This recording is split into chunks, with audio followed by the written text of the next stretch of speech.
හරි. අයිබෝවන් හැමදෙනාටම අපි කතා කරන්න බලාපොරොත්තු වෙන්නේ 13 වසර ශ්‍රේණියේ ලකුණු වැඩි ප්‍රමාණයක් ලැබෙන පාඩමක් අධ්‍යයනය කරන්න. එතකොට මේක අපි කතා කරමු අලෙවිකරණය කියලා. අලෙවිකරණය කියලා කතා කරමු. නැත්නම් මේකේ මාතෘකාව දිග මාතෘකාවක් කියන්නේ මොකක්ද? හරි. අලෙවිකරණය. එතකොට තේරෙන්නේ අලෙවිකරණය කතා කරන්න කලින් අපි බලමු මේ අලෙවිකරණය කියන සංකල්පය මොන වගේ ක්‍රමවේදයක් යටතේද මේක නිර්මාණය වුනේ? අලෙවිකරණය බිහිවීම අපි කතා කරමු පොඩ්ඩක් නේද? දැන් මේ අලෙවිකරණය කියන සංකල්පය බිහි වෙන්න පදනම් වුණේ පුතේ ඔයාලා දන්නවා මේ ඍජු අලෙවිකරණය තිබුණා. ඍජු මේ නිෂ්පාදනය කියන එක නේද? ඍජු නිෂ්පාදනය කියන එක ඍජු නිෂ්පාදනය කියන සංකල්පය තිබ්බා. එතකොට මේ ඒක පැවතුනේ ස්වයංපෝෂිත ආර්ථික ක්‍රමවේදය යටතේ අපි දන්නවා ස්වයං නිෂ්පාදනය. ඒක ස්වයං නිෂ්පාදනය කරගෙන යනකොට පුතේ සිදුවන්නේ මොකක්ද? Tamanට අවශ්‍ය දේවල් තමා නිෂ්පාදනය කරගෙන යනකොට බහන්න අතිරික්ත වෙන පටන් ගත්තා නේද? අපිට පුද්ගලයන් 4 දෙනෙක් කියලා A B C D කියලා පුද්ගලයන් 4 දෙනෙක් ඉන්නවා. එතකොට මේ පුද්ගලයන් 4 දෙනා මොකද කරන්නේ? තමන්ගේ තියෙන අතිරික්ත බහන්න මොකද කරන්නේ? අතිරික්ත බහන්න හුවමාරු කරන්නේ. නැත්නම් අපි කියමු දැන් අතිරික්ත බහන්න වෙළඳපොලේ අලෙවි කරන්න එපා. ඒතර මේ අතිරික්ත වෙළඳපොලේ හුවමාරු කරද්දී තරංගකාරීත්වයක් ඇති වෙනවා. ඒතර මේ තරංගකාරීත්වය තුළ ජයග්‍රහණය කරන්න මේකට දෙන තේරෙනවා මේ අලෙවිකරණය කියන සංකල්පය අවශ්‍යයි. මාගටේ කියන. ඔන්න අලෙවිකරණය කියන එක බිහිුනේ ඔය ක්‍රමවේදයට. අපි දන්නවා මේ අලෙවිකරණය කියන සංකල්පය තුළ පුතේ ප්‍රධාන වශයෙන් අපිට හඳුනා ගන්න පුළුවන් කොටස් හතරක්. අපි ඒකට කියනවා අලෙවි නිශ්චය කියලා කියනවා. නැත්නම් තවමක් කියනවා මේකට අලෙවිකරණ සමපාතය කියලා කියනවා. අලෙවිකරණ නිශ්චය. ඒකට 4යි PS කියලා කතා කරනවා. අපි ඉස්සරහදී කතා කරගෙන යමු. හරි. එතකොට මේ අලෙවිකරණය කියන සංකල්පය කතා කරද්දී අපි කියනවා මේ ව්‍යාපාරවල කාර්යයක් හැටියට අපිට ගන්න පුළුවන් මොකද්ද? අලෙවිකරණය. ව්‍යාපාරයක කාර්යය. දැන් අපි දන්නවා ව්‍යාපාරවල කාර්යයන් කියන මොනවද? නිෂ්පාදනය, අලෙවිකරණය, මානව සම්පත් කටයුතු, මූල්‍ය කටයුතු මේ වගේ දේවල්. සාමාන්‍ය ව්‍යාපාරයක් ගත්තාම නිෂ්පාදනය කියන දේ කරනවා, මානව සම්පත් කටයුතු කියන දේ කරනවා, ඒ වගේම අලෙවිකරණය, මූල්‍ය කටයුතු. ව්‍යාපාර ආයතනයක් සාමාන්‍ය මෙන්න මේ ආකාරයට තමයි තමන්ගේ කාර්යයන් සිදු කරගෙන ගියේ. එහෙනම් අලෙවිකරණයට එහෙම ලොකු තැනක් දුන්නේ නැහැ.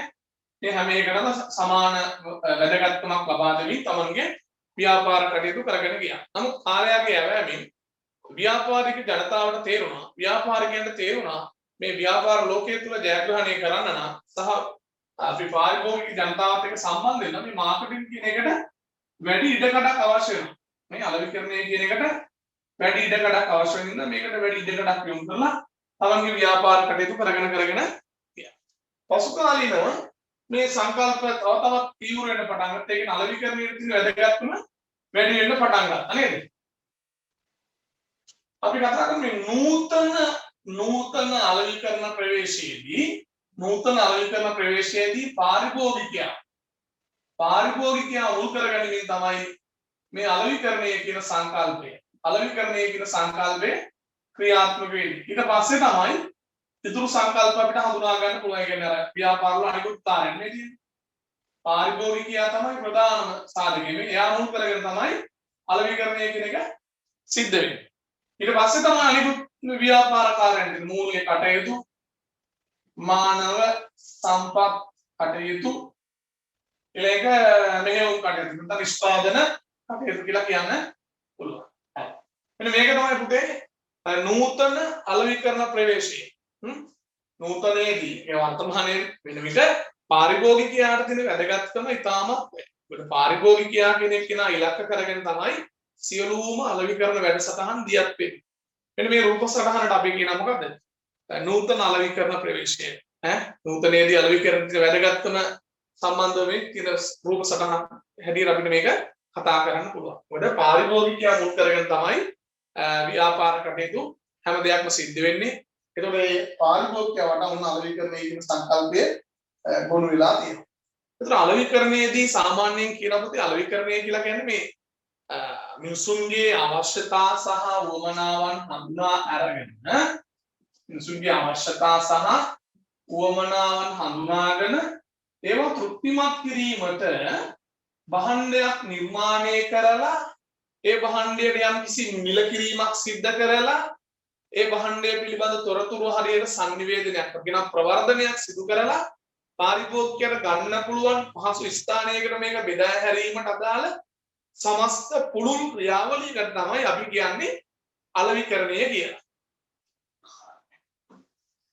يعني මිනිසුන්ගේ අවශ්‍යතා සහ වමනා තෘප්තිමත් කරන භාණ්ඩ හා සේවා භාණ්ඩයක් නිර්මාණය කරනවා. මිනිසුන්ගේ වෙනවනේ කොට මිනිසුන්ගේ අවශ්‍යතා සහ වමනා තෘප්තිමත් කරන මොකද කරන්නේ? භාණ්ඩයක් නිෂ්පාදනය කිරීමක් කරනවා. නිෂ්පාදිතයක් නිර්මාණය කරනවා. අපි කියනවා ප්‍රොඩක්ට් කියලා. නිෂ්පාදිතයක් නිර්මාණය කරනවා. ඒකට මිලක් නියම කරනවා. මිල කිරීම කියන ප්‍රයිස්. ඒ වගේම මේ භාණ්ඩ පාරිභෝගිකයන්ට ගන්න පුළුවන් ස්ථානයකට බෙදා හැරීමක් කරන්න ඕනේ. ස්ථානයකට බෙදා හැරීමක් කරන්න ඕනේ. ඒ වගේම මේ භාණ්ඩ පිළිබඳ මේ පාරිභෝගිකයන්ට හරියට තොරතුරු සංනිවේදනයක් කියන ප්‍රවර්ධන කටයුත්තක් සිදු කරන්න ඕනේ. ප්‍රොමෝෂන් කියලා කියනවා. මෙන්න මේ සමස්ත ක්‍රියාදාමයට තමයි අපි අලෙවිකරණය කියලා කියන්නේ. දැන් උතම මම ඔයාලට මේ නෝට් එක පැහැදිලි කරන ගමන් පුතා මෙතන මේ බලන්න. නිෂ්පාදිතය මිල ස්ථානයේ නැත්නම් බෙදා හැරීම කියන්න පුළුවන්. අනිත් එක මොකක්ද? ප්‍රවර්ධනය කියලා තියෙනවා. පුතේ ප්‍රොඩක්ට් එක, ප්‍රයිස් එක, ප්ලේස් එක, ප්‍රොමෝෂන් එක. අපි අලෙවිකරණය කියන සමස්ත විෂයමාලා තුළ පුතේ අපි කතා කරන්න බලාපොරොත්තු වෙන්නේ මෙන්න මේ කොටස් හතර පිළිබඳව. අපි පුතේ මේකට කියනවා 4යි PS. මම ඉස්සෙල්ලා කිව්වා අලෙවිකරණ මිශ්‍රය කියලා කියන්නේ මෙන්න මේ කොටස් හතරකට සංකල්ප හතරකට. නිෂ්පාදිතය, මිල, ස්ථානීය නැත්නම් මේක අන්තිම ප්‍රවර්ධනීය. 4යි PS අලෙවිකරණ මිශ්‍රය කියලා කියනවා. අලෙවිකරණ සමපාතය කියලා කියනවා. එහෙම නැත්නම් අපිට සාමාන්‍යයෙන් සරල නිර්වචනයක් දෙන්න පුළුවන්. මිනිසුන්ගේ අවශ්‍යතා සහ වමනා තෘප්තිමත් කරන්න අවශ්‍යතා තෘප්තිමත් කිරීම සඳහා කිසියම් නිෂ්පාදිතයක් නිර්මාණය කිරීම සහ ඒක පාරිභෝගිකයාට පිළිගැන්වීමේ ක්‍රමවේදයක්. ඒක පිළිගැන්වීමේ ක්‍රමවේදයක්.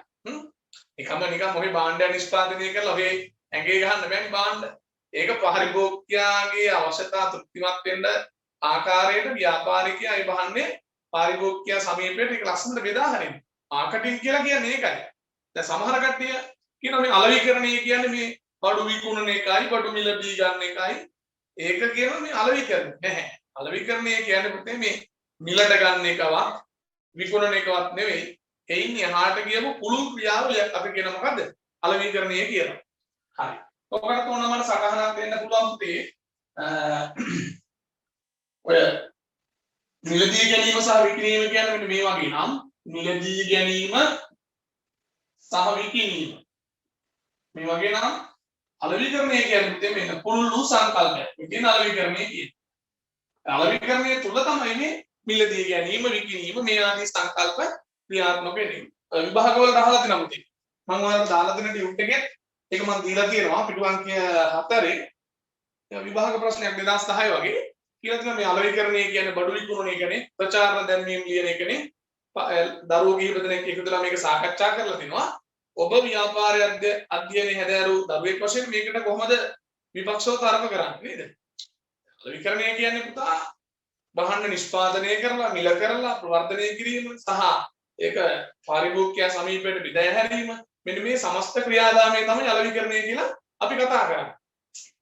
දැන් මිලද ගැනීම සහ විකිණීම කියන්නේ මේ අලෙවිකරණය තුල තියෙනා වූ කටු කාර්යයක් පමණයි. කියන්නේ මේ විකිණීම සහ මිලද ගැනීම ප්‍රචාරණ දැන්වීම ලියන ඒවා ඒ ඔක්කොම මේ අලෙවිකරණය කියන මේ මුළු මේ මුහුතේ තුල තියෙන කටු කාර්යයන් පමණයි. එහෙනම් අපිට මේකට එකග වෙන්න බෑ කියලා උත්තරයක් නිර්මාණය වෙන්න ඕන 2010 ප්‍රශ්නෙට අදාළව.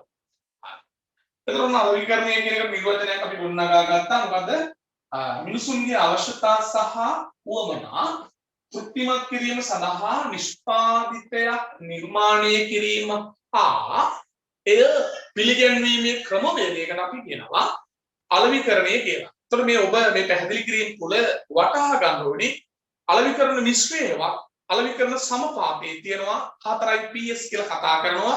මොකද්ද පුතේ 4යි PS එන්නේ?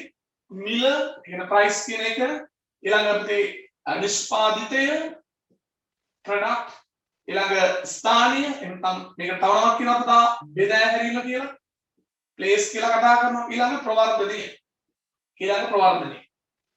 මේක 4යි PS මේකට අලෙවි කරන නිශ්චයවත් අලෙවි කරන සමපාතය කියලා අපි කතා කරනවා හරි ඔන්න ඔය ටික තමයි අලෙවිකරණයේ මූලික සංකල්ප පැහැදිලි කිරීම සම්බන්ධව කතා කරන්න පුළුවන් තවන වලට ටියුට් එකේ දීලා තියෙනවා නම් අලෙවිකරණයේ ක්‍රියා වශයෙන් හඳුන්වන පිළිප් කොටලක නිර්වචනය ඒක මතක තියාගන්න ඕනේ අලෙවිකරණයේ ක්‍රියා වශයෙන් හඳුන්වන එකද පිළිප් කොටලයේ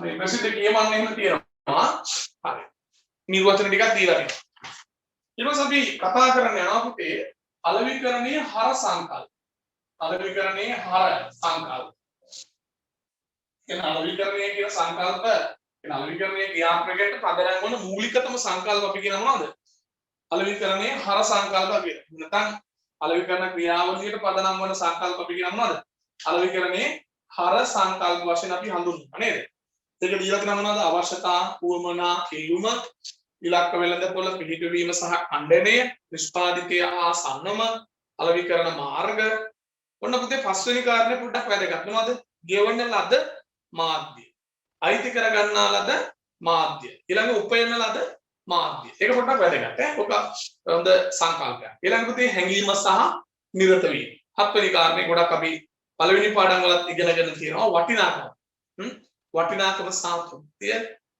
සැපයුම් දාමයේ තරගකාරීත්වය පුවමාරුව ගනුදෙනුව 12 සම්බන්ධතා සහ අලෙවිකරණ පරිසරය මෙන්න මේ ටික තමයි පුතේ හර සංකල්ප වශයෙන් අපි කතා කරන්නේ මේ සංකල්ප වල සමහර ඒවා නම් ඔයාලා ඉගෙනගෙන තියෙනවා අවශ්‍යතා උවමනා ඉල්ලුම ඒවා ඉගෙනගෙන තියෙනවානේ අවශ්‍යතාවයක් කියන්නේ නිසා ජීවත් වෙනකොට අනිවාර්යයෙන්ම සපුරා ගන්න ඕන තත්ත්වයන් අපි කියන අවශ්‍යතා මෙන්න මේ අවශ්‍යතා සපුරා ගන්න විවිධ ක්‍රම අපි කියන මොනවාද උවමනාවන් හැටියට අපි කතා කරලා තියෙනවා මුල් පාඩම් වල හරි එතකොට මේ වැදගත් සංකල්පයක් තමයි ඉල්ලුම කියන්නේ. මොකද ඉල්ලුම කියලා කියන්නේ? ඉල්ලුමක් කියලා කියන්නේ පුතා මම පොඩි උදාහරණයක් පැහැදිලි කරන්න. දැන් බලාගන්න ඔබ ගාව හිතන්න රුපියල් ලක්ෂ 7ක් තියෙනවා කියලා. ඔබ ගාව රුපියල් ලක්ෂ 7ක් තියෙනවා. කියන මුදල් මේ හැකියාව ඔබ ගාව ලක්ෂ 7ක් තියෙනවා. ඔබ මොටෝ බයික් එකක් ගන්න කැමති. ඔබ මොටෝ බයික් එකකට යන්න කැමති. එතකොට ඔබ මොටෝ බයික් එකකට කැමැත්තකුත් තියෙනවා. ඔබට වාහන මිලදී ගන්න මුදල් මේ හැකියාවක් තියෙනවා. මූල්‍යමය හැකියාව. ඒකෝතේ මෙන්න මේ සංකල්ප දෙක එකතු වුණාම තමයි ඩිමාන්ඩ් කියන සංකල්පය. ඉල්ලුම කියන සංකල්පය නිර්මාණය වෙන්නේ. මොකද භාණ්ඩයක් මිලදී ගැනීමේ හැකියාව තියෙන්නත් ඕනේ. ඒ වගේම භාණ්ඩයක් මිලදී ගැනීම සඳහා මොනවාද නිෂ්පාදිතයක් මිලදී ගැනීම සඳහා කැමැත්තක්. එහෙම නැත්නම් උවමනාව කියන දේ පවතිනත් ඕනේ. කැමැත්ත කියන්න පුළුවන්. එහෙම නැත්නම් උවමනාව කියලා කියන්න පුළුවන්. මේ හැකියාවට කියනවා තව නමක් මොකද්ද? මිලදී ගැනීමට තියෙන හැකියාවට කියනවා ක්‍රය ශක්තිය කියලා අපි කතා කරනවා. ඒතර ඉල්ලුම කියන එක නිර්මාණය වෙන්නේ කොහොමද? ඉල්ලුම සමානයි මිලදී ගැනීම සඳහා වූ කැමැත්තට එකතු වෙනවා ක්‍රය ශක්තිය. ඔන්න ඉල්ලුම කියන සංකල්පය නිර්මාණය වුණා. ඊට පස්සේ මේක සඵල ඉල්ලුමක් වෙන්න ඉෆෙක්ටිව් ඩිමාන්ඩ් එකක් වෙන්න නම් මේ ඉල්ලුම කියන එකට මොකද්ද? මිලදී ගැනීම සඳහා සූදානමක් පැවතීම කියන සංකල්පය එකතු වෙන්න ඕනේ. එහෙනම් අපි කියනවා සඵල ඉල්ලුම කියන දේ නිර්මාණය වෙනවා. ඔන්න හර සංකල්ප කතා කරගෙන යනවා. ඊට පස්සේ මොකක්ද තියෙන්නේ දෙවෙනි කාරණේ? ඉලක්ක වෙළඳපොළ. ඉලක්ක වෙළඳපොළ පිළිගැවීම සහ වෙළඳපොළ ඛණ්ඩනය. පොතේ කතා කරන්නේ මේ වෙළඳපොළ කියන සංකල්පය. දැන් වෙළඳපොළ කියන සංකල්ප බලමු. දැන් අපි කලින් ඉගෙනගෙන තියෙනවා වෙළඳපොළක් කියන්නේ මොකක්ද? සාමාන්‍යයෙන් අපි දන්න විදිහට වෙළඳපොළ මොකක්ද? ගැනුම්කරුවන් සහ විකුණුම්කරුවන් සම්බන්ධ වන්නා වූ ඕනෑම තත්වයකට ඕනෑම අවස්ථාවකට කියන අපි වෙළඳපොළක් කියලා. නමුත් අපි කියන දේ අලෙවිකරණයේදී වෙළඳපොළ කියන සංකල්පය ටිකක් වෙනස් වෙනවා. මොකද මාකට් කියලා කියන්නේ අපිට දැනට මේ ඉන්න සත්‍ය ගැනුම්කරු සත්‍ය පාරිභෝගිකයන්ගේ සහ මේ විභව පාරිභෝගික ජනතාවගේ එකතුවෙන් තමයි වෙළඳපොළ කියන එක නිර්මාණය වෙන්නේ.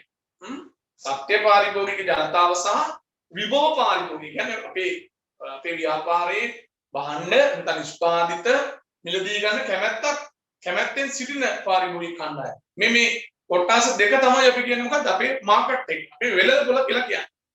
දැන් උදාහරණයක් වශයෙන් පුතේ දැන් අපි හිතමු මෙහෙම සන්ලයිට් නිෂ්පාදනය තියෙනවා කියලා. සන්ලයිට් කැටේ. ඒතර සන්ලයිට් කැටේ මෙන්න වරු මෙන්න නාන ජනතාව ඈ මෙච්චරක් ඉන්නවා ලංකාවේ නානවා ඈ නාන විදි හොද. ඔන්න සන්ලයිට් කැටේ කියන පුතේ අපි හිතමු වෙළඳපොලේ මෙන්න මේ ප්‍රමාණය. 4න් 3ක් භාවිතා කරන්නේ සන්ලයිට්. තව මෙන්න මේ ප්‍රමාණය අපිට මේ පුතේ අපිට අල්ලගන්න තියෙනවනේ වෙළඳපොළ කොටස තුල. අපිට තව මෙන්න මේ ප්‍රමාණය අල්ලගන්න පුළුවන්. එතකොට මෙන්න මේ ටික අපි කියනවා මේ සත්‍ය පාරිභෝගික ජනතාව මේ ටික විභෝග. එතකොට මෙන්න මේ කොටස් දෙකේ එකතුවෙන් තමයි අලෙවිකරණයේදී මේ වෙළඳපොළ කියන සංකල්පය නිර්මාණය වෙන්නේ. ඊට පස්සේ මේ වෙළඳපොළ වර්ගීකරණය කරලා දෙනවා පුතේ ගැනුම් කරුගේ අවශ්‍යතාවය මත වෙළඳපොළ කොටස් දෙකකට බෙදන්න පුළුවන් මොනවද? පාරිභෝගික වෙළඳපොළ, පාරිභෝගික භාණ්ඩ වෙළඳපොළ, ඊළඟ කාර්මික භාණ්ඩ වෙළඳපොළ.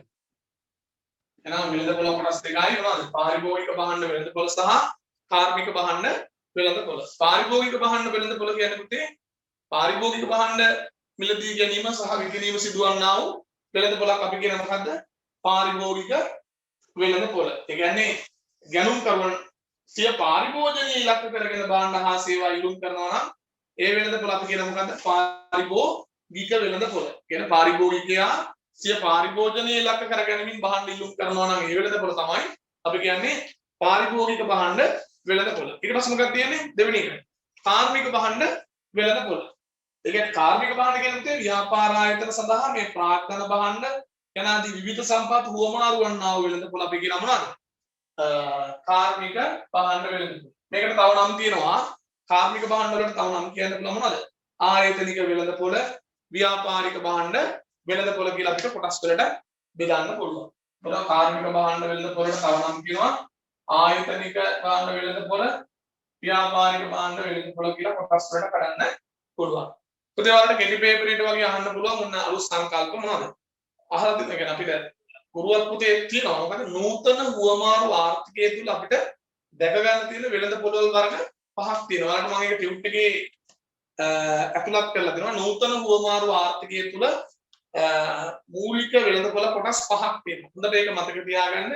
සම්පත් වෙළඳපොළ, ඒක නිෂ්පාදන සම්පත් වෙළඳපොළ, නිෂ්පාදන වෙළඳපොළ, රජයේ වෙළඳපොළ, පාරිභෝගික වෙළඳපොළ සහ අතරමැදියන්ගේ වෙළඳපොළ. සාමාන්‍ය කෙටි ප්‍රශ්නයකට වගේ ඔබින් පරීක්ෂාවට භාජනය කරන්න පුළුවන්. මොනවද මේ කොටස් පහ තියෙනවා? සම්පත් වෙළඳපොළ, නිෂ්පාදන වෙළඳපොළ, රජයේ වෙළඳපොළ, පාරිභෝගික වෙළඳපොළ සහ අතරමැදියන්ගේ වෙළඳපොළ.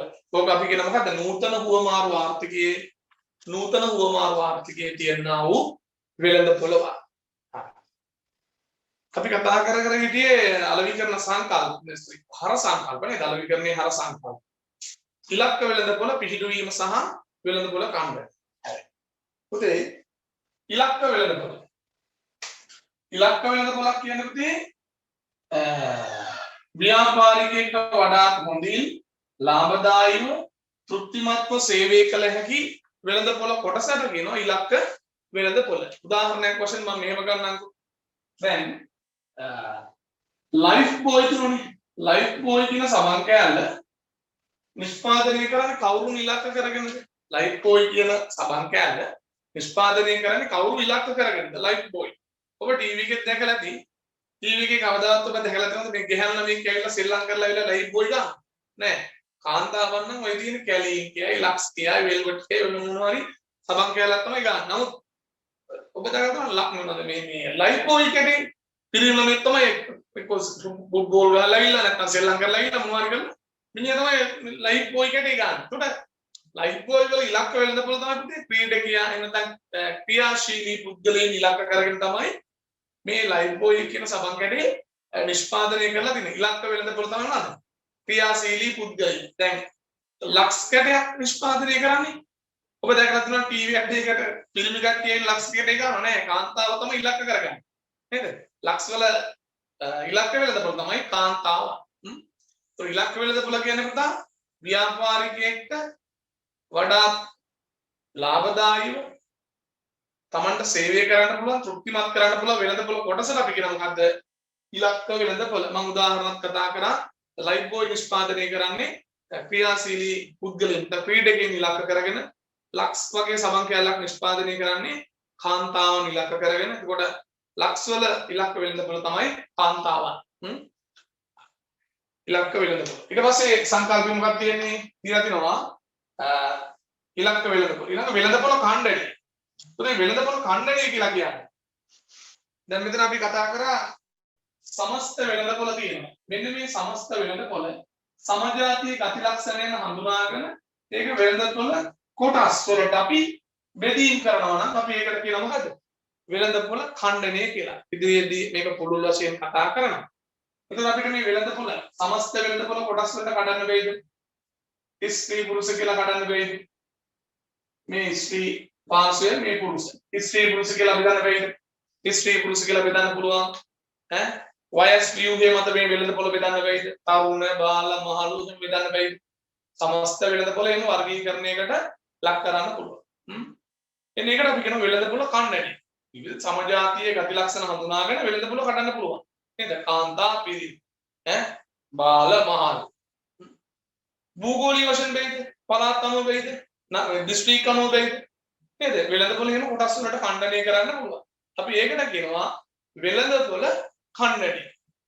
වෙළඳපොළ ඛණ්ඩනය කියලා කියනවා. ඒත් මේ සංකල්ප අපි ඉදිරියේදී වෙනම ප්‍රධාන මාතෘකාවකදී කතා කිරීමක් කරනවා. මෙතනදී ඔබ දල අවබෝධයක් ලබා ගැනීම තමයි වැදගත් වෙන්නේ. වෙළඳපොළ ඛණ්ඩනය කතා කරා ඊට පස්සේ ඉලක්ක වෙළඳපොළ කතා කරා. ඊළඟට අපිට මොකද්ද? පිළිපිවීම. පිළිපිවීමක්. පිළිපිවීමක් කියලා කියන්නේ යම්කිසි නිෂ්පාදිතයක් පිළිබඳව පාරිභෝගිකයෙකුගේ මනසේ යම්කිසි ආකල්පයක් ගොඩනගනවා නම් අපි ඒකට කියන මොකද්ද? පිළිපිවීම කියලා. යම්කිසි නිෂ්පාදිතයක් පිළිබඳව පාරිභෝගිකයාගේ මනසේ යම්කිසි ආකල්පයක් ගොඩනගනවා. උදාහරණයක් වශයෙන් මෙහෙම බලමු. දැන් අපිට දැන් ඔළුවට එක්කමක් එනකොට අපිට මොකද්ද මතක් වෙන්නේ? පෙනඩෝල් දෙකක් තිබ්බනම් හොඳයි. කැස්සක් එම්බිරිස්සාවක් එනකොට මොකද වෙන්නේ? සමාන එකක් තිබ්බනම් හොඳයි. ඒතර අපිට ඒවා මනසේ ස්ථාපිත වෙලා තියෙන්නේ. දැන් අපි හැම වෙලේම පෙනඩෝල් කිය ඉන්නේ නැහැ. ඔළුව එක්කමක ආපිලට මතක් වෙන පෙනඩෝල්. ඒ කියන්නේ මේ නිෂ්පාදිතය අපේ මනසේ හැම්පෙත් වෙලා තියෙන්නේ නේද? අපි නෝ සංකල්පෙට කියන මොකද? පිහිටු වීම කියලා අපි කතා කරා. හරි ඊට පස්සේ නිෂ්පාදිතය සහ සන්නම. නිෂ්පාදිතය හා සන්නම. ඊළඟ සංකල්පේ නිෂ්පාදිතය හා සන්නම. නිෂ්පාදිතය තවම කියනවා ලියා ගන්න. නිෂ්පාදිතය කියනවා පිරිනැමුම.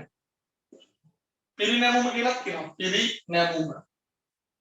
ඊළඟ සන්නම.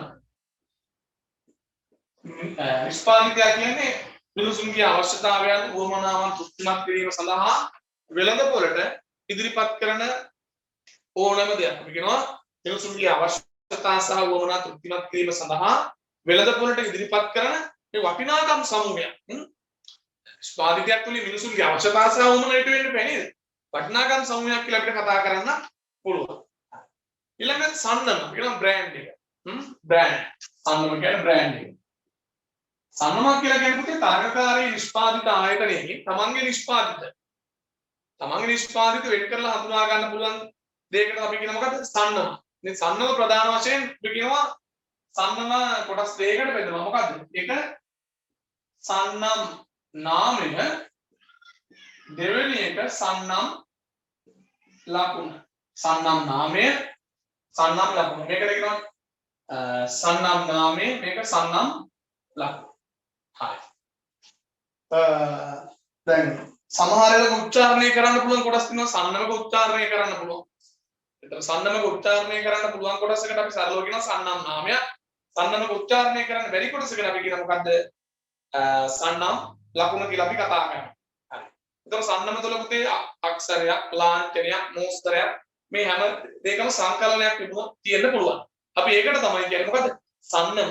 තරංකාරී ව්‍යාපාරයක නිෂ්පාදිත වලින් තමන්ගේ ව්‍යාපාරයේ නිෂ්පාදිතය වෙන් කරලා හඳුනා ගන්න පුළුවන් කියන අක්ෂර කාණ්ඩයක් ලාංඡනයක් නැත්නම් ඒ හැම එකේම එකතුවකට අපි කියන මොකද්ද? සන්නම කියලා. ඒතර පුතේ සන්නම අපි කොටස් දෙකකට බෙදනවා. සන්නම් ලකුණයි සන්නම් නාමය. සන්නම් නාමය සන්නම් ලකුණ. හරි. ඊට පස්සේ අපි අපේ හර සංකල්ප ඊළඟ බලමු මොකද්ද කියලා? ගෙවන ලද මාධ්‍ය, අයිති කරගන්නා ලද මාධ්‍ය, ඊළඟ උපයන ලද මාධ්‍ය. ඒක වැදගත් සංකල්ප.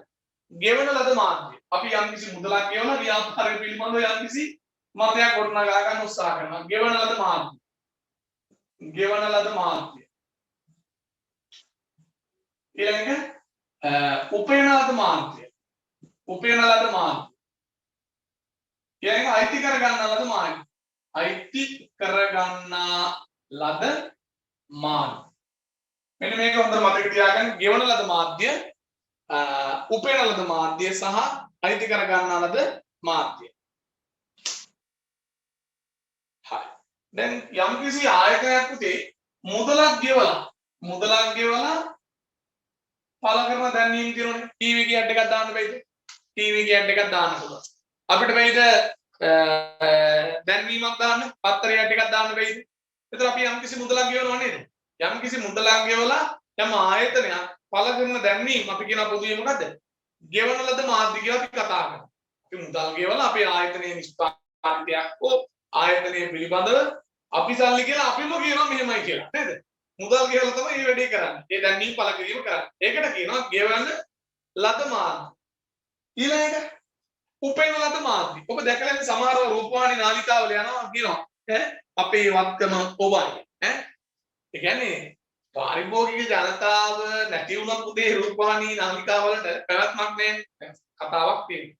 ඒක තාම මිනිස්සු බලන්න නැත වැඩක්ද? ඒ ටයිම් එකට ටීවී එකවල ඇඩ් එන්නේ නැහැ. නේද? ඒතර ඒ channel එකට ඒ රේඩියස් නැති වෙනකොට ආදායම් බිඳ වෙනවා නේද?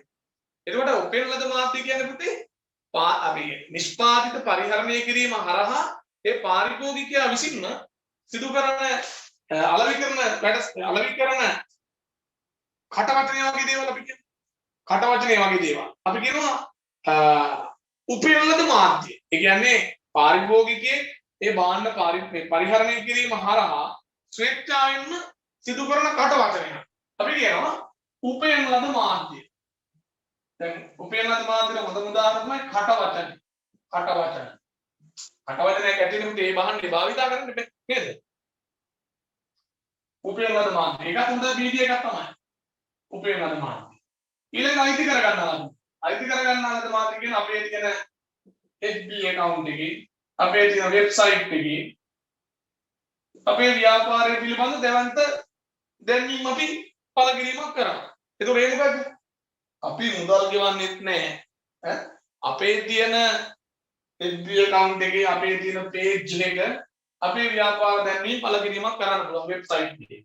එන්න ඒ වගේ එකට අපි කියන මොකද්ද? අයිති කර ගන්නා ලද මාධ්‍ය. ඒතර කොටස් තුනයි මොනවද? ගෙවන ලද මාධ්‍ය, අයිති කර ගන්නා ලද මාධ්‍ය සහ උපයන ලද මාධ්‍ය. ඒක උදාහරණ මතක තියාගන්න. ගෙවන ලද මාධ්‍ය දෙන්නේ අපිට පුළුවන් මොනවද ගන්න? රූපවාහිනී දැන්වීමක්, සංග්‍රහවක වෙළඳ දැන්වීමක්, ඒ වගේ දේවල් මොනවද? අපි කියනවා ගෙවන ලද මාධ්‍ය. කටවචනේ වගේ දෙයක් උපයන ලද මාධ්‍ය. අයිති කර ගන්නා ලද මාධ්‍ය කියන්නේ Facebook එකේ page එකක වෙබ්සයිට් එකක සිදු කරන දේවල් අපි කියනවාද අයිති කර ගන්නා ලද මාධ්‍ය කියලා. හරි. ඊළඟට අපි කියනවා මොකද්ද? සංකල්ප දිනවා හර සංකල්පේ හැඟීම සහ නිර්ත වීම. හැඟීම සහ නිර්ත වීම.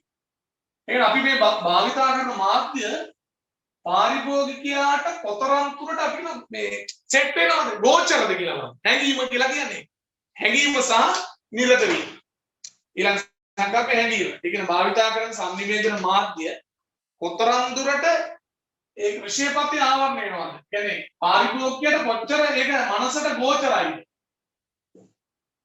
කොච්චර පාරිභෝගිකයාගේ මනසට ගෝචරයිද කියලා අපි බලනවා නම් ඒක ව්‍යාපාරිකයේ පැත්තෙන් තමයි බලන්නේ. අපි මේ දාපු ටීවී ඇඩ් එක තුලින් කොපමණ පාරිභෝගික ප්‍රමාණයක් අපිට ඇදුනද? ඒක ව්‍යාපාරිකයේ දෘෂ්ටියෙන් තියෙන දෙයක්. හැඟීම නේද? ඒක නිර්වචනයක් වලට දීලා ඇතුළතදී හැඟීම සහ නිරත වීම බලන්න. ඒකට නිර්වචනයක් දීලා තියෙනවා කියලා හැඟීම සහ නිරත වීම. ඒකට දීලා නෑ එතන ලියා ගන්න පුතේ හැඟීම සහ නිරත වීම කියන සංකල්පය. සංනිවේදන මාධ්‍ය අතුරින් වැදගත් සංකල්ප මොන දීකට යනවා? සංනිවේදන මාධ්‍ය අතුරින්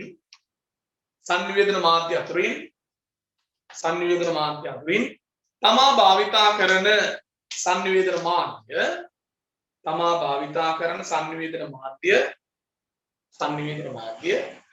කොතරම් විශේෂපතයක් කොතරම් විශේෂපතයක් ආවරණය වෙනවාද යන්න පිළිබඳව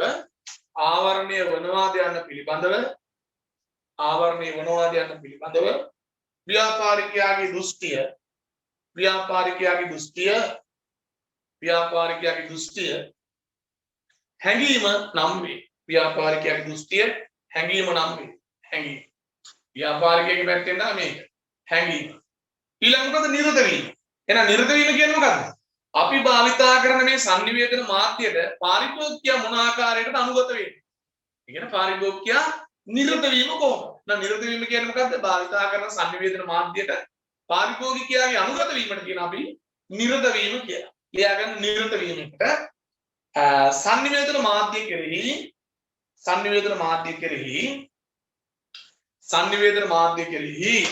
පාරිභෝගිකයා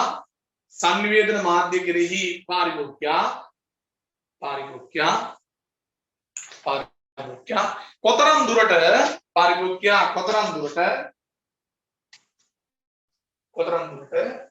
අවධානය යොමු කරන්නේද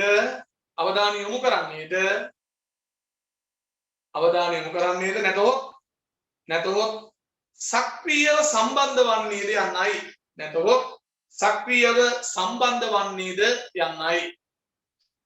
සක්‍රියව සම්බන්ධ වන්නේද යන්නයි. හරි. ඊළඟ මේ වටිනා සංකල්පයක් නේ. වටිනා සංකල්ප. මොකද? වටිනාකම සහ තෘප්තිය. හරි. දැන් මෙන්න මේව වටිනාකම සහ තෘප්තිය. දැන් අපි අපේ ගෙදර පොඩි බයික් එකක් තියෙනවා. නමුත් අල්ලපු ගෙදර තියෙන ලොකු කාර් එකක්. මේ අල්ලපු ගෙදර කාර් එකක්. දැන් අල්ලපු ගෙදර කාර් එක අපිට වැඩක් නෑ. අපිට වැදගත් වෙන්නේ මේ අපේ ගෙදර තියෙන පොඩි මොටර් සයිකලෙන්. අපිට දැන් අල්ලපු ගෙදර එක වැඩක්ද? අපිට ඒක වැදගත් භාවයක් නෑ. අපිට වටින්නේ අපේ වාහනේ. ඒතර මේ වාහනේ කොච්චර මිලාදී වුණත් පුතේ අපිට මේක වටිනාකමක් නැති ඇයි? මේක අපේ නෙවෙයි. නමුත් අපිට තියෙන්නේ අපි ඒකට පණටක් වඩා ආදරෙයි. ඇයි? අපිට මේකෙන් මාර සේවයක් ඉස්කෝලේට යන්න පුළුවන්, ක්ලාස් එකට දාගන්න පුළුවන්, ටවුන් එකට යන්න පුළුවන්. ඒ වගේ ගොඩක් ප්‍රතිලාභ අපිට තියෙනවා. පුතේ වටිනාකම කියන සංකල්පය මේ ගෙදර පුද්ගලයාට පුතේ අපේ බයිකේ 7-5කට වැඩක් නෑ. ඇයි? අවල් බයිසිකල්. එයාලට වටින්නේ යාළුවා. අපිට එයාගේ මේ කාර් එක අපිට 7-5කට අපිට වටින්නේ. අපිට වටින්නේ අපේ මොටෝ බයික්. එතන වටිනාකම කියන සංකල්පයේ පුතේ පුද්ගලයාට මේක වෙනස්. වටිනාකමක් කියලා කියන්නේ මේ නිෂ්පාදිතයක් පාරිභෝජනය කිරීම හරහා පුද්ගලයන්ගේ තියෙන මේ අවශ්‍යතා සහ වුමනා ඉටු වුණාට පස්සේ ඒ සම්බන්ධයෙන් පාරිභෝගිකයෙක් කරන්නා වූ සමස්ත අගය කිරීම තමයි අපි කියන්නේ මොකද්ද? වටිනාකම. ඒක ගණනය වෙන්නේ පුතේ මේ පුද්ගලයාට ලැබෙන ප්‍රතිලාභයම අපි සමීකරණයක් කරනවා. වටිනාකම නිර්මාණය අපේ ප්‍රතිලාභයේ බෙදීම පිළිවෙල. අපලා තියෙන පිළිවෙලට සාධාරණ ප්‍රතිලාභයක් වෙනවා. මේ වටිනාකම කියන සංකල්පේ නිර්මාණය. මේ වටිනාකම කියන සංකල්පයේ පුතේ පුද්ගලානුබද්ධයි. අපි තියාගන්න පුද්ගලයාට මේක වෙනස්. මේ වටිනාකම කියන එක නිර්මාණය වීම සඳහා පුතේ බහණ්ඩයක ගුණත්වය කියන එක නිෂ්පාදිතයක් වෙනවා නේ. ගුණත්වයේ ක්වොලිටි එක බලපානවා. ඒ සේවාවන් එයාගේ මිල ගණන් මේ හැම දෙයක්ම පුතේ මේ වටිනාකම කියන සංකල්පය නිර්මාණය වීම සඳහා බලපාන දේවල්. වටිනාකම සහ තෘප්තිය. මොකද ඒක දිහා තියෙන පාරිභෝගික අවශ්‍යතා ඉටු කිරීමට නිෂ්පාදිතයකට තියෙන හැකියාව පිළිබඳ පාරිභෝගිකයෙකු විසින් කරන ලබන සමස්ත අගය කිරීම. මේ සමීකරණය තුන ලියාගන්න පුතේ වටිනාකම සමානයි ප්‍රතිලාභයේ බෙදීම පිළිවෙල. ඒක ලියාගන්න. වටිනාකම සමානයි ප්‍රතිලාභයේ බෙදීම පිළිවෙල.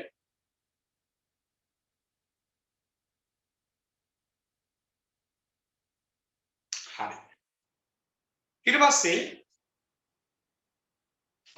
අපි යනවා තෘප්තිය කියන සංකල්පය. මේ දෙක එකට බැඳෙන වටිනාකමයි තෘප්තිය.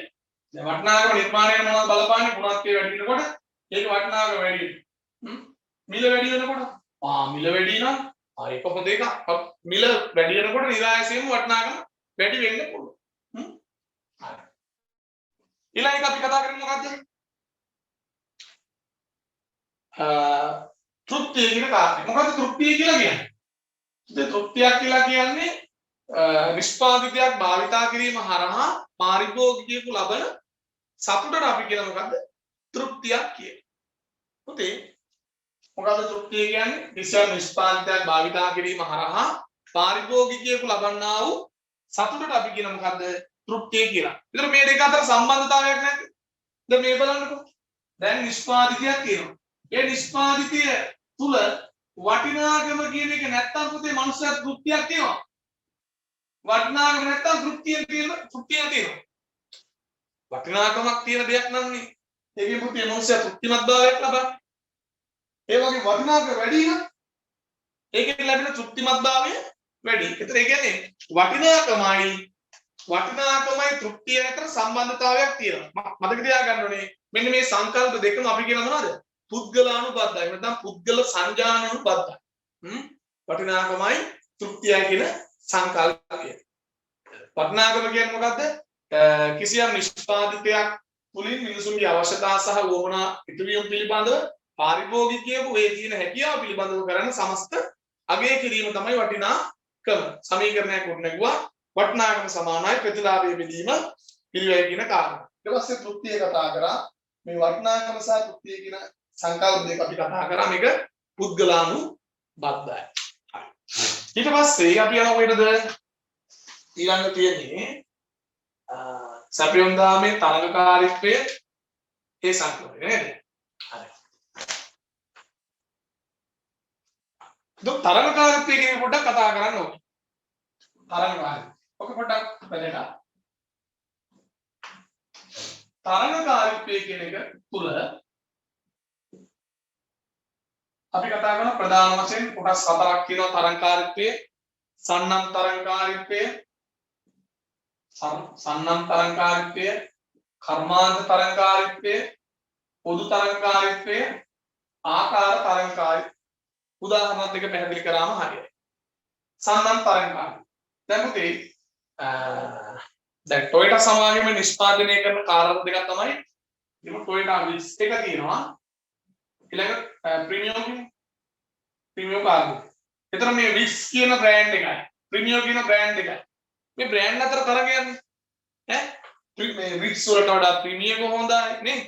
එහෙනම් CHR එක හොඳයි. ඒතර මේ බ්‍රෑන්ඩ් එකක අතර සන්නම් අතර තරඟකාරීත්වයක් ඇති වෙනවා. මේ දෙකම ටොයෝටා සමාගමේ වාහන දෙක. සන්නම් තරඟකාරී. ඊළඟ කර්මාන්ත තරඟකාරී. දැන් කර්මාන්ත තරඟකාරීත්වය කියලා කියන පුතේ ආයතන අතර දැන් අපි හිතමුකෝ ආයතන දෙක මොටර් සයිකල් නිෂ්පාදනය කරන ආයතන දෙකක් ගන්න පුළුවන් බජාජ් කියන එක. බජාජ් සහ TVS. ඒතර මෙන්න මේ ආයතන දෙක අතර ඇති වෙන තරගයක්.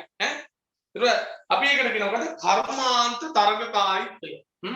සන්නම් තරඟකාරීත්වය තියෙනවා, කර්මාන්ත තරඟකාරීත්වය තියෙනවා. ඊළඟ මොකක්ද තියෙන්නේ? පොදු තරඟකාරීත්වය. පොදු තරඟකාරීත්වය. පොඩි මේ උදාහරණ දීලා තියෙනවා. සන්නම් තරඟකාරීත්වය, කර්මාන්ත තරඟකාරීත්වය, පොදු තරඟකාරීත්වය. පොදු තරඟකාරීත්වය කියන්නේ සෑම ව්‍යාපාරයක්ම පුතා මේ පාරිභෝගිකයාගේ තියෙන ආදායම ලබා ගන්න පොදුවේ තරඟයක නිරත වෙලා ඉන්නවනේ. එක ව්‍යාපාරයක්වත් මේ නොමිල දෙන්න මේ try කරන්නේ නැහැ. කොහොම හරි කරන්නේ මොකද? පාරිභෝගිකයාගේ තියෙන මේ ආදායම කොහොම හරි ව්‍යාපාරිකයාගේ පැත්තට ගන්න තරඟයක නිරත වෙලා ඉන්න හැම ආයතනයක්ම පාන. ඒක අපි කියන මොකද්ද? පොදු තරඟකාරීත්වය. ඊළඟ ආකාර තරඟකාරීත්වය කියන්නේ සේවාවක් සපයනකොට දැන් බලන්නකෝ එයාලා තරඟකාරීත්වය තියෙන කවුද? දැන් අපි හිතමු ප්‍රවාහන සේවය කියලා. ප්‍රවාහන සේවය ගත්තාම දුම්රිය බස් සේවය ත්‍රිවිධ. එතකොට මෙන්න මේ කට්ටිය අතර තරඟකාරීත්වයක් තියෙනවානේ. දැන් ප්‍රවාහන සේවය සපයනකොට දුම්රිය අතර තරගයක් නැද්ද? බස් සේවාව අතර තරගයක් නැද්ද? ත්‍රිවිධ අතර තරගයක් නැද්ද? එකම සේවාවක් සපයන විවිධ මෙන්න මේ ක්‍රම තියෙනවානේ. එකම සේවාව ප්‍රවාහන සේවාව සපයනකොට දුම්රිය අතර, බස් අතර, ත්‍රිවිධ අතර මේ ප්‍රවාහන සේවය අතරදී තරගයක් ඇති වෙනවා. එතකොට මේ ආකාර තරඟකාරීත්වය කියලා කියන්නේ එකම සේවාවක් සපයන මේ ක්‍රම අතර තියෙනා වූ තරංගකාරීත්වයට කියනවා ආකාර තරංගකාරී. අපිට තරංගකාරීත්වය ප්‍රධාන කොටස් හතරක් තියෙනවා. සන්නම් තරංගකාරීත්වය. ඒකට මම උදාහරණයක් ගත්තේ මේ කොයිටා කම්පැනි දින බ්‍රෑන්ඩ් එකක් විට්ස් සහ ප්‍රීමියෝ කියන මේ බ්‍රෑන්ඩ් දෙක අතර තරංගකාරීත්වයක් ඇති වෙනවා. එකම කර්මාන්තේ එකම ආයතනයේ තියෙන නිෂ්පාදක දෙකක් අතර තරංගකාරී. ඊළඟ ආයතන අතර තරංගකාරී ආයතන දෙකක් අතර තරංගකාරීත්වයක් ඇති වෙනවා. පොදු තරංගකාරීත්වය කියන්නේ පොදුවේ පාරිභෝගිකයාගේ තියෙන මේ ආදායම ව්‍යාපාරිකයා බැහැ ගන්න ව්‍යාපාරිකයා ලබා ගන්න පොදුවේ ව්‍යාපාර තරංගකාරීත්වයක නිරත වෙලා ඉන්නවා සෑම ව්‍යාපාරයක්ම පාරේ. ඒකට අපි කියනවා මොකද පොදු තරංගකාරීත්වය. ඊළඟ ආකාර තරංග. පුතේ ආකාර තරංගකාරීත්වය කියලා කියන්නේ එකම සේවාවක් සපයන ආයතන එතන එකම සේවාවක් සපයන පාර්ශ්ව අතර ඇතිවන්නා වූ තරංගකාරීත්වය. කියන්නේ ප්‍රවාහන සේවය ගත්තාම දුම්රිය අතර බස් රේල් මෙන්න මේ හැම දෙයක් අතරම තරංගකාරීත්වයක් පවතිනවා. ඒකට අපි කියනවා ආකාර තරංගකාරීත්වය. හරි. ඒක හර සංකල්ප වලින් තව වැදගත් එකක් අපි කතා කරමු. එතන තව එකක් තියෙනවා අලෙවිකරණ මාර්ග මාර්කටිං channels කියලා තියෙනවා. අලෙවිකරණ මාර්ග බලාගන්න. ඒකට මම නෝට් එකක් මෙතන දාලා අලෙවිකරණ මාර්ග එතන දීලා නැහැ.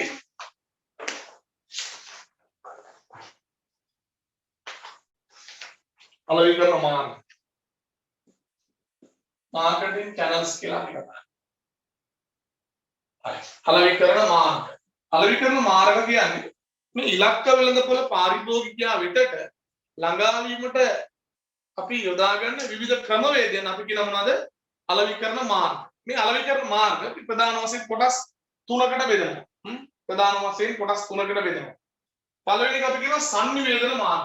පළවෙනි එකට කියනවා මොකද? සංනිවේදන මාර්ග. සංනිවේදන මාර්ග. ඊළඟ බෙදා හැරීමේ මාර්ග.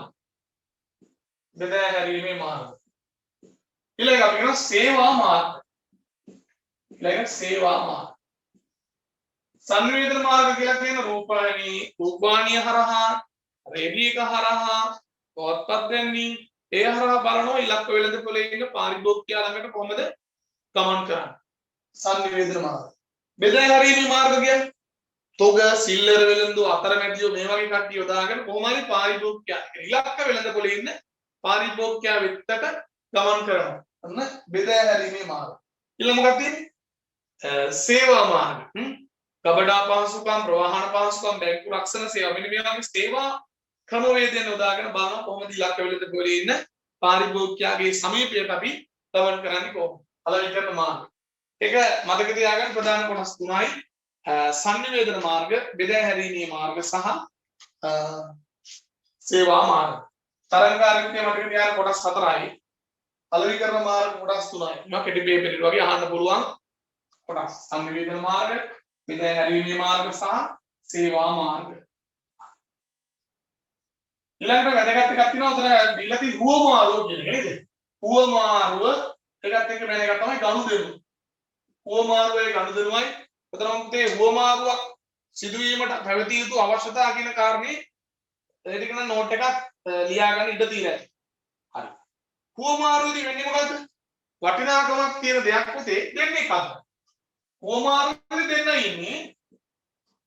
හුවමාරුවේදී වෙන්නේ දෙන්නේ අතර වටිනාකමක් තියෙන දෙයක් දෙන්නේ අතර ගනුදෙනුවක් වෙනවා නම් අපි ඒකට කියනවා මොකද්ද? හුවමාරුව.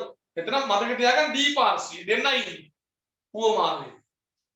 නමුත් ගනුදෙනුවක් කියලා කියන්නේ පුතේ ගනුදෙනුවක් කියලා කියන්නේ වටිනා මූල්‍යමය වටිනාකමක් තියෙන දෙයක් දෙදෙනෙක් හෝ කිහිප දෙනෙක් අතර වටිනාකමක් මේක වෙළඳාම් වීමක් වෙනවා නම් අන්න ගනුදෙනුව. ගනුදෙනුව පුතේ දෙන්නෙක් අතර විතරක් නෙවෙයි.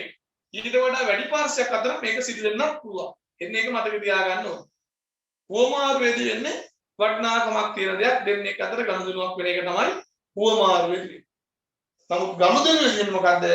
දෙදෙනෙක් හෝ කිහිප දෙනෙක් අතර තමයි මේක වෙන්නේ. ගනුදෙනුව දෙන්නෙක් අතර හෝ ඊට වැඩි පිරිසක් අතර සිදු වෙන්න පුළුවන්. එතකොට මේ හුවමාරුවක් වෙනකොට අනිවාර්යයෙන්ම කොන්දේසි අනිවාර්යයෙන්ම දෙදෙනෙක් සිටිය යුතුමයි. දෙදෙනෙක් සිටිය යුතුයි. මේ දෙන්න අතර විශ්වාසයක් තියෙනවා අන්‍යෝන්‍ය විශ්වාසයක්. ඒ කියන්නේ හුවමාරුව කර ගැනීම සඳහා අන්‍යෝන්‍ය විශ්වාසයක් තියෙනවා. මොකද හුවමාරුව සිදුවීමට දෙදෙනා අතර අන්‍යෝන්‍ය විශ්වාසයක්. දෙදෙනා අතර අන්‍යෝන්‍ය විශ්වාසයක් පැවතෙන්න ඕනේ. ඊළඟ එක පාර්ශ්වයට හැංගුණොත් මේක මේ හුවමාරුව ගැලපෙන්නේ නැහැ. මේක දැන් හරියන්නේ නැහැ. මේක ප්‍රතික්ෂේප කරන්න. තව කෙනෙක්ට හිතනවා මේක පිළිගන්න. අපි කියන හුවමාරුව පිළිගැනීමට හෝ ප්‍රතික්ෂේප කිරීමට හැකියාවක් තියෙනවා. හුවමාරුව පිළිගැනීමට හෝ ප්‍රතික්ෂේප කිරීමට හැකියාවක් තියෙන්න ඕනේ. ඒ වගේම දෙදෙනා අතර සංනිවේදන හැකියාවක් පවතින්න ඕනේ. දෙදෙනෙක් ඉන්න ඕනේ. හුවමාරු කිරීමට විශ්වාසයක් තියෙන්න ඕනේ දෙදෙනා අතර. ඊළඟ මේක පිළිගැනීමට හෝ ප්‍රතික්ෂේප කිරීමට හැකියාවක් තියෙන්න ඕනේ. ඒ වගේම තමයි මේ දෙදෙනාගේ එක්පාර්ශ්වයක් ළඟ හරි යම්කිසි වටිනාකමක් තියෙන වටිනාකමක් සහිත යමක් පැවතිය යුතුය. වටිනාකමක් සහිත යමක් පවතින්න ඕනේ. ඔන්නවා තමයි අපි කියන්නේ හුවමාරුවක් පැවතීම සඳහා අවශ්‍ය විතු සාධක. නිබන්ධනේ ටෙක්නික් ඔයාලට ලියන්න ඉඩ තියලා තියෙනවා. ටෙක්නික් ඔයාලට ලියන්න ඉඩ තියලා තියෙනවා. ඊට පස්සේ වැදගත් එකක් තමයි සම්බන්ධතා. මේක ලියන්න ඉඩ තියලා තියෙනවා. ඊළඟ සම්බන්ධතා. අපිට පුතේ සම්බන්ධතා අවශ්‍යයි. අපිට තනියෙන් ජීවත් වෙන්න පුළුවන්ද? ඉඳේ ඉන්න ගෙම් මොකේ තනි එහෙම ඉන්න බෑ. අපිට සම්බන්ධතා ඕනේ. දැන් ගෙදරක ජීවත් වෙනකොට අපි සම්බන්ධතා අපිට අනිවාර්යෙන් තියෙනවා නේද? ව්‍යාපාර සඳහා තමන්ගේ සැපයුම්කරුවෝ, පාරිභෝගිකයෝ, රජය සාකරණකරුවෝ මේ හැම කෙනා සමගම අන්‍යෝන්‍ය වශයෙන් ලාභදායක සහ දීර්ඝකාලීන සම්බන්ධතා පවතිනවා. සම්බන්ධතා පැවතීමේ ප්‍රතිඵලය තමයි මේ සම්බන්ධතා දීර්ඝකාලීන වශයෙන් පවත්වාගෙන යනකොට අපි දුම් පාරිභෝගිකයන්ගේ යම් පක්ෂපාතීත්වයක් ලැබියාවක් ව්‍යාපාරයට අපි ඒක කියනවා මේ කතා කරන වෙනම මේ සම්බන්ධතා අලෙවිකරණය යටතේ අපි කතා කරනවා. සම්බන්ධතා අලෙවිකරණය යටතේ කතා කරන මේ සම්බන්ධතාව සම්බන්ධ. කනුදුනුකරුවෝ සමග සැපයුම්කරුවෝ, රජයේ තරංකරුවෝ මෙන්න මේ පාර්ශ්වයන් එක්ක තියෙන සම්බන්ධතාව තමයි අපි කතා කරන්නේ. මේක වැදගත් වෙන්නේ දීර්ඝකාලීන වශයෙන් මේ සම්බන්ධතා ලාභදායී ආකාරයට පවත්වාගෙන යනකොට පාරිභෝගික පක්ෂපාතීත්වය දීර්ඝකාලීන වශයෙන් ලැබීමට නියමිතයි. तो වැදගත් හර සංකල්ප කිහිපයක් කතා කරා. ඊට පස්සේ අවසානක අලෙවිකරණ පරිසරයේ තියෙන එක කොටස් දෙකයි මොනවද? අලෙවිකරණ පරිසරයේ කොටස් දෙකයි කාර්ය පරිසරය සහ පුළුල් පරිසරය කියලා කොටස් වලට බෙදෙනවා. අලෙවිකරණ පරිසරයේ කොටස් දෙකයි කාර්ය පරිසරය සහ පුළුල් පරිසරය. එකක් නෝට් එකක් දාගන්න. අලෙවිකරණ පරිසරය කොටස් දෙකයි කාර්ය පරිසරය සහ පුළුල් පරිසරය. දැන් මේ සීමිත කාලයක් ඔයාලට තියෙන්නේ වැදගත් කොටස් අපි පැහැදිලි කරගෙන යamak තමයි වැදගත් කරන්නේ. හරි. අලෙවිකරණ පරිසරයේ කොටස් දෙකයි කාර්ය පරිසරය සහ පුළුල් පරිසරය. දැන් කාර්ය පරිසරයේ පුතේ එනවා ටික ලියා ගමු අපි. කාර්ය පරිසරයට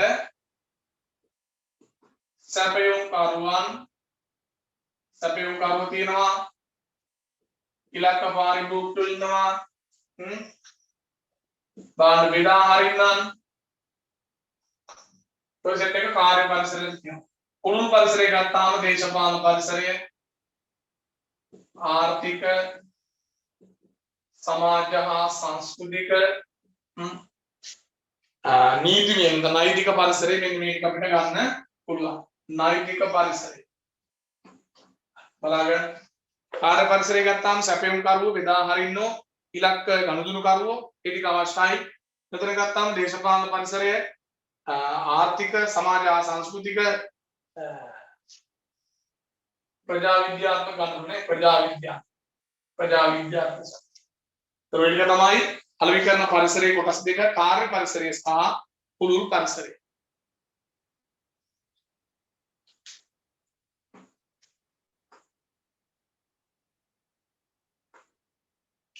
අලෙවිකරණ පරිසරයේ කොටස් දෙකයි කාර්ය පරිසරය පුළුල් පරිසරය.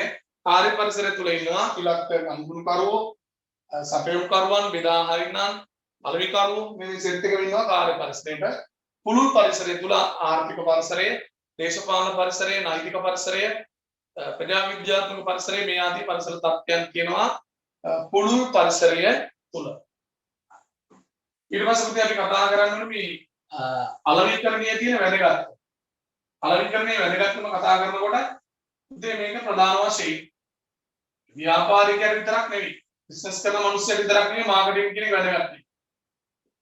පාරිභෝගිකීය වශයෙන් අපිටත් වැදගත්. සාමාන්‍ය ආර්ථිකයට මේක කොහොමද වැදගත් වෙන්නේ? කොහොමද ආර්ථිකයට වැදගත් වෙන්නේ? කොහොමද පාරිභෝගිකයට වැදගත් වෙන්නේ? සහ කොහොමද ව්‍යාපාරිකයට වැදගත් වෙන්නේ? අලෙවිකරණයේ වැදගත්කම.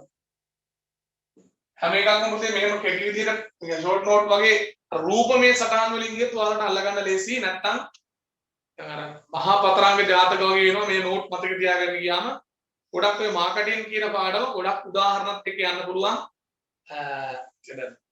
ප්‍රායෝගික ලෝකයේ තියෙන උදාහරණත් එක්ක ගියාම හරි ලේසි. දැන් අපි බලමු දැන් මාකටිං කියන එක තියෙන නිසා ව්‍යාපාරිකයට පුළුවන් තමන්ගේ ඉන්න සෙට් එකේ ඉන්න පාරිභෝගිකයෝ ටික හඳව ගන්න පුළුවන්. සහ අලුතෙන් පාරිභෝගිකය අද්දවා ගන්න පුළුවන්. දැන් ඒක තියෙනවනේ පුතේ දැන් චොපර් එකක් හරි මොකක් හරි ප්ලේන් එක උඩ ගියාට පස්සේ තපු ඕෆ් කරනවද? නෑ. දැන් ප්ලේන් එක උඩ ගියාට පස්සේ චොපර් එක උඩ ගියාට පස්සේ තපු ටික ඉන්නේ ඕෆ් කරන්නේ නෑනේ. ඒ වගේ තමයි ව්‍යාපාර ආයතනයක් තමන්ගේ පාරිභෝගික ප්‍රමාණය දැන් හරි දැන් මම ලාභයි කියලා කවදාවත් සිදු කරන මේ ප්‍රචාරණේ ප්‍රවර්ධන කටයුතු මේව නවත්තනවා. දැන් මේවා කිසිසේත්ම නැතිවීමක් කරන්නේ නෑ.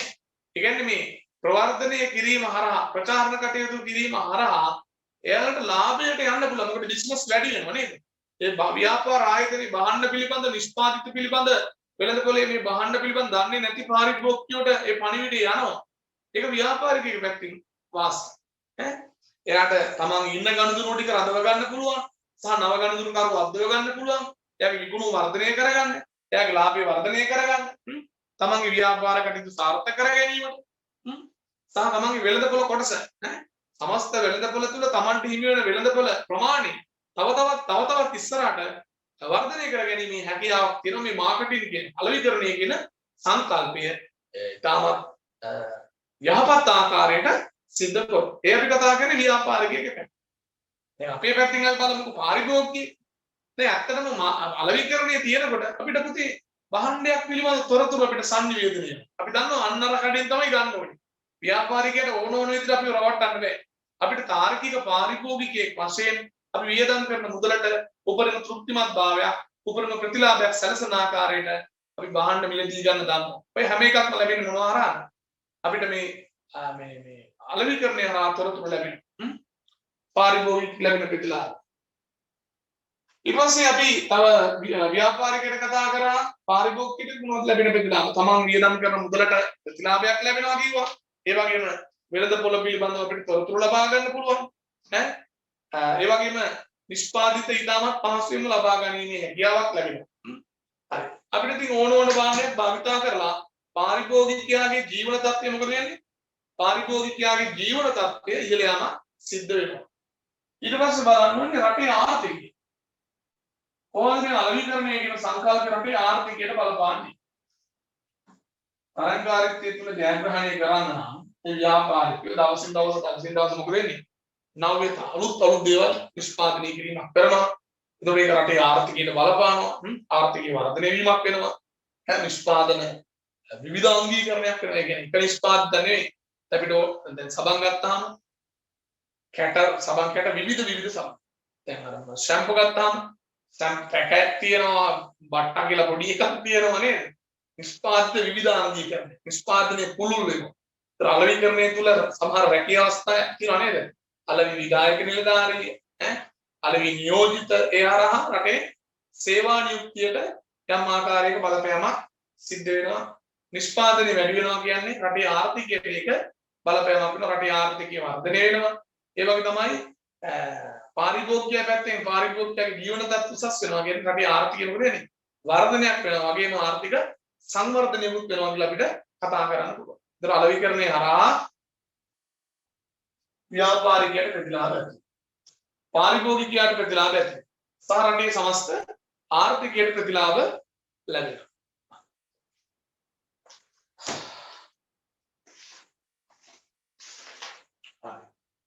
ඊළඟට අපි යනවා අලෙවිකරණ සංකල්ප කතා කරන්න. විභාග ප්‍රශ්න ටිකක් තියෙනවා ඈ. සියලු මේවා විභාග ප්‍රශ්න. ඊට පස්සේ අපි යනවා අලෙවිකරණ සංකල්ප. එතන අලෙවිකරණ දර්ශන. දර්ශන philosophy concept. අලෙවිකරණ දර්ශන.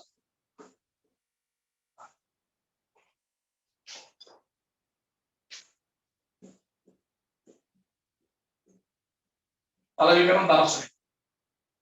බලාගන්නවා. පළවෙනි එක තමයි නිෂ්පාදන සංකල්ප. අලෙවිකරණ සංකල්ප. සාමාන්‍යයෙන් ව්‍යාපාර ආයතන අනුගමනය කරන අලෙවිකරණ දර්ශන නිෂ්පාදන සංකල්ප. නිෂ්පාදන සංකල්පේ නිෂ්පාදිත සංකල්පේ විකුණුම් සංකල්පේ. මම මේ සංකල්ප දෙක පොඩ්ඩක් පැහැදිලි කරන්න. උදේ නිෂ්පාදන සංකල්පය කියන්නේ නිෂ්පාදන සංකල්පයේදී වෙන්නේ මේ පාරිභෝගිකයාගේ අවශ්‍යතා සහ වමනා සලකා බලන්නේ නැහැ. නිෂ්පාදකයාට අවශ්‍ය දේ කර්මාන්ත ශාලා තුළ නිෂ්පාදනය කරලා වෙළඳපොළ තුළ භාණ්ඩ සුලභ කිරීම කරනවා.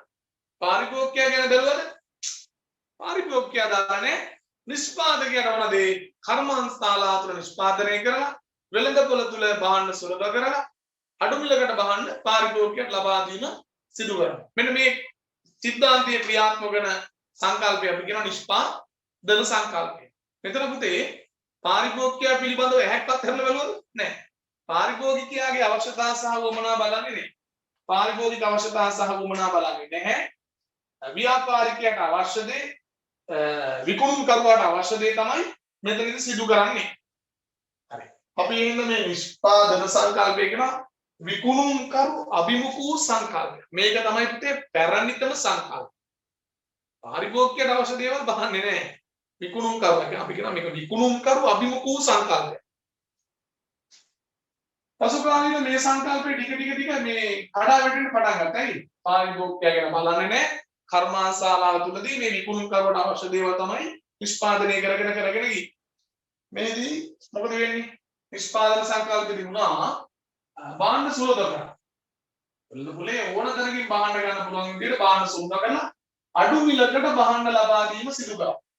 අඩු මිලකට අඩු පිරිවැයක් යටතේ නිෂ්පාදනය කරලා භාණ්ඩ වෙළඳපොලේ සුලභ කරලා භාණ්ඩ බෙදා හැරීමක් සිදු කරගෙන ගියා.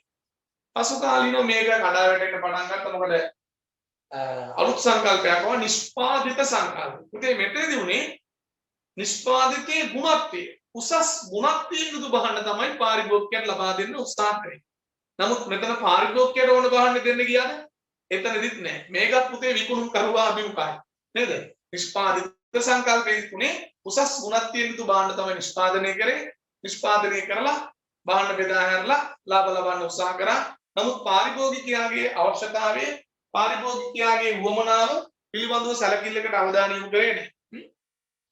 නමුත් පොලිටික පිළිබඳව දෙකේ යාලා නිෂ්පාදනය කරන භාණ්ඩයේ ගුණත්වය පිළිබඳව ඉතාමත් වැඩි අවධානයක් යොමු කරලා සිත් ඇද ගන්නා සුළු විදියට මේ භාණ්ඩ නිෂ්පාදනය කරා.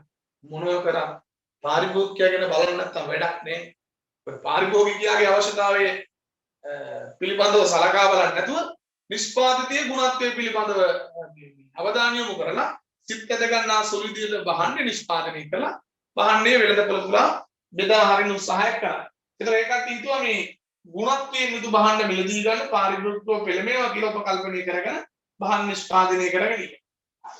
පසු කාලීනව මොකද උනේ? නිෂ්පාදන සංකල්පයේ කඩා වැටිලා නිෂ්පාදිතයාව ඊට පස්සේ පුතේ මොකක්ද ආවේ? විකුණුම් සංකල්පය. selling concept. selling concept. මේකේ අදහස් තමයි භාණ්ඩ විකිණෙන්නේ නැහැ. භාණ්ඩ විකිණෙන්නේ නැහැ, විකිණිය යුතුයි. දැන් හිතන්න මෙහෙම අපි දැන් රඹුටන් ටිකක් අරගෙන ගිහලා පොලේ මෙහෙම ඉන්න අත් දෙක බැඳගෙන ඔහේ ඉන්න. මිනිස්සුත් බලනවා. ටිස්සුත් මන්ද මේ රඹුටන් තෝගේ තියාගෙන ඔහේ යනවා. දැන් අපි දැන් පොල් විකුණන්න ගියා කියලා. පොල් විකුණන්න ගිහලා ආග බලන් හිටියත් ඉතින් පොල් හොරෙන් උස්සනවා. පොල් වල ගණන් ඉන්න. දැන් රඹුටන් විකුණන මුදල් වල දැකලා ඉතින් කෑ ගහනවා ඈ ඒ අරන් නටන එකක් කරනවා නේද? මල් වාහනේ පැණිරම්පතන් කියලා කෑ ගහනවා පොලකට එන්න ගියා. ඒ කියන්නේ පුතේ බහන්න විකුණන්න නම් අපි යම් උත්සාහයක් දරන්නේ නැහැ. පුතේ විකුණුම් සංකල්පය කියන එක අදහස් තමයි බහන්න විකිනෙන්නේ නැත. විකිනිය යුතුයි. දැඩි ප්‍රවර්ධන උපක්‍රම අනුගමනය කරන්න උත්සාහ කරන මේ ක්‍රමයේදී. විකුණුම් සංකල්පයේ අදහස් වෙන්නේ පුතේ දැඩි විකුණුම් ප්‍රවර්ධන උපක්‍රම. දැඩි විකුණුම් ප්‍රවර්ධන උපක්‍රම. දැඩි විකුණුම් ප්‍රවර්ධන උපක්‍රම අනුගමනය කරලා තමන්ගේ බහන්න නිෂ්පාදන ක්‍රියාවලිය සිදු කරගෙන ගියා. මෙතන පුතේ වැදගත්ම එක තමයි දැඩි විකුණුම්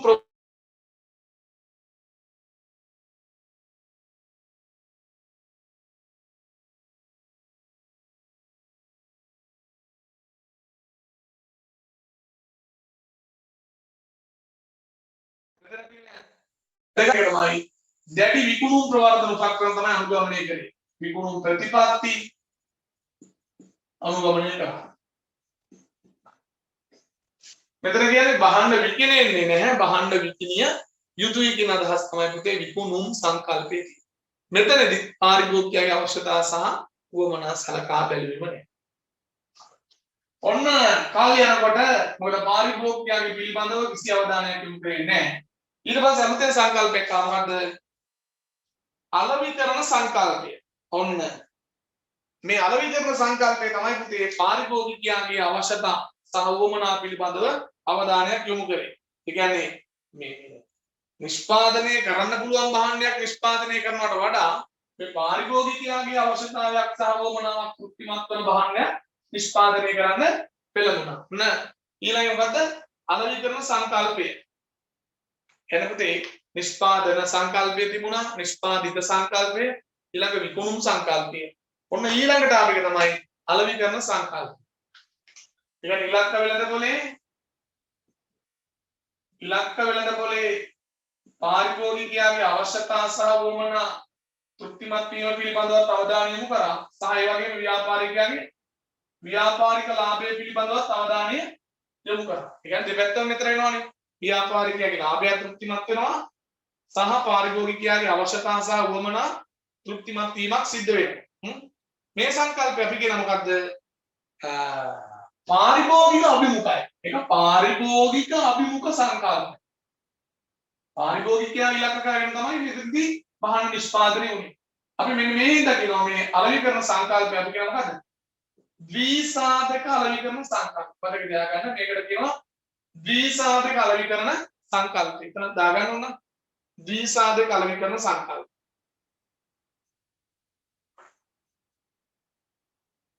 ද්විසාධක අලෙවිකරණ සංකල්පය. ද්විසාධක අලෙවිකරණ සංකල්පය. හරි. ඊට පස්සේ මොකද උනේ? විකුණුම් සංකල්පය අලෙවිකරණ සංකල්ප ගියා. ඊට පස්සේ අපි කතා කරන මොකද්ද? ඊළඟට දීලා තියෙන්නේ සමාජ අලෙවිකරණ සංකල්පය. සමාජ අලෙවිකරණ සංකල්පය.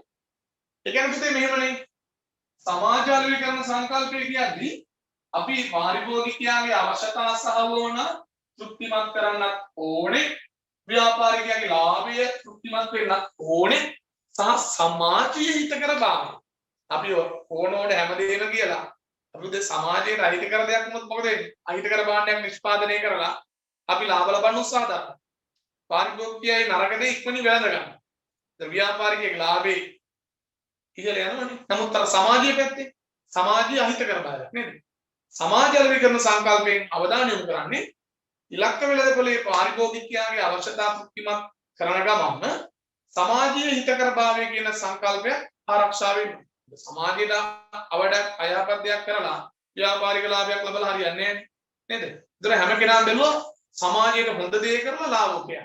සමාජීය අලෙවිකරණ සංකල්ප. ඒතර මෙතන පුතේ ප්‍රධාන වශයෙන් පැතිකඩ තුනක් පිළිබඳව අපි අවධානය යොමු කරන්න ඕනේ. වෙළඳ ව්‍යාපාරික ලාභය, ව්‍යාපාරික ලාභය සහ පාරිභෝගිකයාගේ පාරිභෝගික අවශ්‍යතා සහ උවමනා. ඒ වගේම තමයි සමාජ හිතකර භාවය, සමාජීය හිතකර භාවය. මෙතන පුතේ මෙන්න මේවා තමයි ප්‍රධාන වශයෙන් මෙතන ફોකස් වෙන්නේ. ව්‍යාපාරික ලාභය, පාරිභෝගික අවශ්‍යතා සහ වමනා සහ සමාජීය හිතකර භාවය. එයින් අපි කියනවා පුතාගේ සමාජීය අලෙවිකරණ සංකල්පයට තවනවා ත්‍රිසාධක අලෙවිකරණ සංකල්ප. ත්‍රිසාධක අලෙවිකරණ සංකල්පය අපිට තියාගන්න ත්‍රිසාධක අලෙවිකරණ සංකල්පය. දැන් අමතක වෙන්න බෑ අලෙවිකරණ සංකල්ප කතා කරගෙන ආව නිෂ්පාදන සංකල්පයේදී උනේ බාණ්ඩ පුළුවන් තරම් නිෂ්පාදනය කරලා අඩු පිරිවැයක් යටතේ බාණ්ඩ පාරිභෝගිකයන් ලබා දීලා ලාභය වැඩි කරගන්න උත්සාහයක් දරනවා. නිෂ්පාදන. ඊට පස්සේ නිෂ්පාදිත සංකල්පයට ගියා. නිෂ්පාදිතේ කියුනේ මොකද්ද? උසස් ගුණක් තියෙන යුතු බාහන නිෂ්පාදනය කරලා සිත් ඇද ගන්නා සුළු බාහන නිෂ්පාදනය කරලා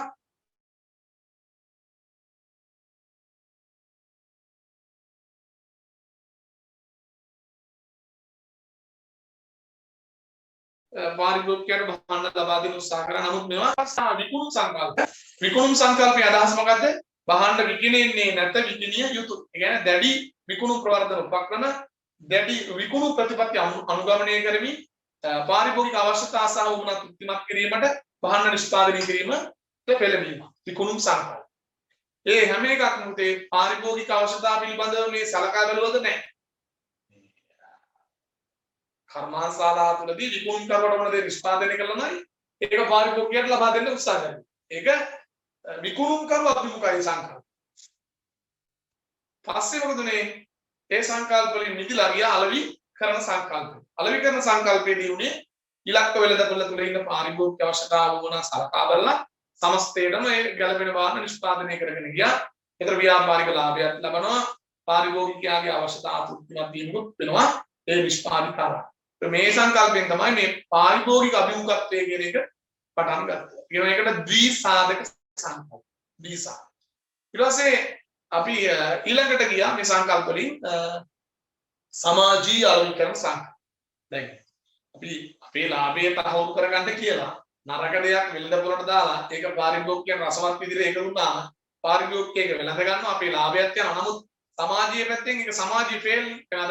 අද රට තුල සමහර ඔය වීඩියෝස් කියන්නේ මේ සින්දු වලට වීඩියෝස් එනවනේ බස් එකේ යනකොට අපිට යන්න බෑනේ. ඒක ළමයි එක්ක ඒ වීඩියෝස් බලන්න බැයි. ළමයි නම් ඒවා චූන් එකේ බස් එකේ අහගෙන යනවා. අපි බැරි වෙලාවත් ඔකක් දැක්ක බස් එකේ යනකොට බැරි වෙලාවත් බස් එකේ ගිහලා ඔක දැක්කොත් මොකද වෙන්නේ? එක්ක අපි බස් එකෙන් බහින්න ඕනේ ළමයි බහින්නේ අපි බහැලා හරියන්නේ. කියන්නේ ඒක පොදු තැනක බලන්න බෑ ගැලපෙන්නේ නැහැ. ගෙදර දෙමෝපියස් වල බලන්න බැරි අද තියෙන සමාජය. එතකොට මේ සින්දු කරන මිනිස්සු හොඳට එමක් ගන්නයි ඒක මොනවද YouTube එකේ යත්තා views ලැබෙන්න කියලා ඒක මනුස්සර සල්ලිත් වෙනවා ඒක famous වෙනවා. නමුත් ඒක සමාජීය වශයෙන් ඒක සමාජයට ගැලපෙන්නේ නැහැ. ළමයිගේ මනස විකෘති වෙනවා ඒකන්ද. එතකොට සමාජීය හිතකර භාවයක් නැහැ. නේද? ළමයිට ඒක ළමයි ඒක වැළඳ ගන්නවා. මිනිහාගේ ලාභයක් යනවා. මිනිහා ප්‍රසිද්ධ වෙනවා. ඒ පැත්තෙන් යාලා ඕකේ. හැබැයි සමාජීය පැත්තේ ඒක සමාජයට එන පිළලා. සමාජීය හිතකර භාවයක් නැහැ. එතකොට අපි ඒ සංකල්ප තුනම චෙක් වෙන විදිහට වැඩ කරන්න. සමාජීය හිතකර භාවය, ව්‍යාපාරික වෙළඳ ලාභය සහ පාරිභෝගික අවශ්‍යතාවයන් සහ උවමනා. එහෙම වුණොත් තමයි අපි කියන්නේ ඒක සමාජීය අලෙවිකරණ සංකල්ප. හරි. ඊට පස්සේ අපි යනවා කොහෙද ගනුදෙනු කරු සංකල්පය. one to one market. ගනුදෙනු කරු සංකල්ප. අන්දමරන්නේ අලෙවිකරණයේදී පුතේ උනේ ඉලක්ක වෙළඳපොලේ ඉන්න පාරිභෝගිකයන් හඳුනාගත්තේ. ඉලක්ක වෙළඳපොලේ ඉන්න කට්ටිය. ඊට පස්සේ ගනුදෙනු කරු සංකල්ප. ගනුදෙනුකාර සංකල්ප. ගනුදෙනුකාර සංකල්ප. කියන්නේ එක පාරිභෝගිකය වෙන වෙනම හඳුනාගෙන ඒ පාරිභෝගිකය තෘප්තිමත් කිරීම සඳහා අලෙවිකරණ වැඩසටහන් දියත් කරන ක්‍රමවේදයක් තමයි මේ අලෙවිකරණ ගනුදෙනු කරු අලෙවිකරණ සංකල්පයේදී සිද්ධ වෙන්නේ. ඒ කියන්නේ එක පාරිභෝගිකයා හඳුනාගෙන එයාගේ තියෙන අවශ්‍යතා සහ වමනා හඳුනාගෙන ඒවා මනවින් තෘප්තිමත් කිරීම සඳහා දරන අලෙවිකරණ ප්‍රයත්නය තමයි ගනුදෙනුකාර අලෙවිකරණ සංකල්ප. මේ අවස්ථාවේදී දාගෙන 1 to 1 market. කට ඒක අලෙවිකරණය කියලා කියනවා. 1 to 1 market. හරි. ඒ උදාහරණයක් වශයෙන් මෙහෙම බලන්න. අපි දැන් සැලුන් එකකට ගියාම පුතේ දැන් අපි දුමු සැලුන් එකේ 10 දෙනෙක් ඉන්නවා නම් 10 දෙනාටම එකම කට් එකක් නෙවෙයි කපන්නේ. නේ 10 දෙනාට වෙන වෙනම කට්. ඒතර සැලුන් එකේ බාබර් දන්නවා අර එක්කෙනාට ඕනේ වෙනම කට්ටියක්. අර අනිත් එක්කෙනාට වෙනම කට්ටියක්. ඒතර අපිට ගැළපෙන්නේ නැති එකක් අර මිනිස්සයා කැපුවොත් මොකද වෙන්නේ? අපි කවදාවත් මේ සැලුන් එකට එනවද? ආ ජීවිතේට හැල්ලවත් බලන්නේ ඇයි? අපිට එයාගේ ක්‍රමවේදය ගැළපුන්නේ නැහැ. නමුත් සැලුන් වල බාබර්ලා අපි පුටි වාඩි වෙනකොට දන්නවා මෙයාට ගැළපෙන්නේ මෙන්න මේක කරනවා. ඒතර එයා හොඳ අලෙවි කරන ක්‍රමවේදයක් දියත් කරනවා. අපි අහන්නේ අයියා මේ අලෙවි කරන්නේ පාඩම ඉගෙන ගත්තද නැහැ? මිනිහා දන්නවා අපි පුටි වාඩි වෙනකොට මෙයාට මෙන්න මේ ක්‍රමවේදය. තව කෙනෙක් වයසක කෙනෙක් ආවොත් එයා කැමති කොණ්ඩේ කතුරෙන් කපනවා. ඒතර එයා ඩික් කරලා මැෂින් එකේ දීපා කතුරෙන් කොණ්ඩේ කපනවා. නේද? එතකොට දැන් පොඩි ළමෙක් සාමාන්‍ය තරුණ ළමයෙක් ගියාම මිනිහාට මැෂින් එකෙන් කපනවා, උන්නේ මසාජ් කරනවා එතකොට එක එක පාරිභෝගිකය ආවට පස්සේ එයා වෙන වෙනම හඳුනා ගන්නවා. අර වයසක අංකල් කෙනෙක් આવුත් එයාට ලොකු වැඩ දාන්නේ නැහැ. දැන් නෝමල් එකකින් කොණ්ඩේ කපපුවා ෂේප් එක යවනවා අයියේ.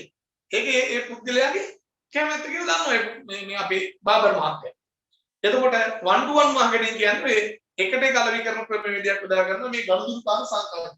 එක එක ගනුදෙනුකරුවා වෙන වෙනම හඳුනාගෙන ඔවුන් තෘප්තිමත් කිරීම සඳහා දැඩි අලෙවි කරන ප්‍රයත්නයන් දරනවා නම් ඒකට කියනවා ගනුදෙනුකාර සංකල්පය. හරි.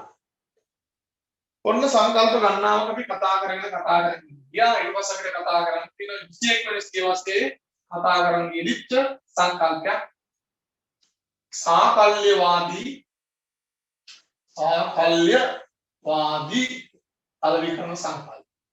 සාකල්‍යවාදී කියන අදහස මේ වඩා උසස් ප්‍රතිඵලයක් අපි ලබා ගන්න සියලුම අලෙවි කරන සංකල්පයන් එකට කැටි කොටගෙන මේවා ක්‍රියාත්මක කරන්න ඕනේ කියන අදහසක්. මේක මේ 21 වෙනි සියවසේ ක්‍රියාත්මක වන අලෙවි කරන සංකල්ප. ඒකට මෙන්න මේකේ ප්‍රධාන වශයෙන් අපි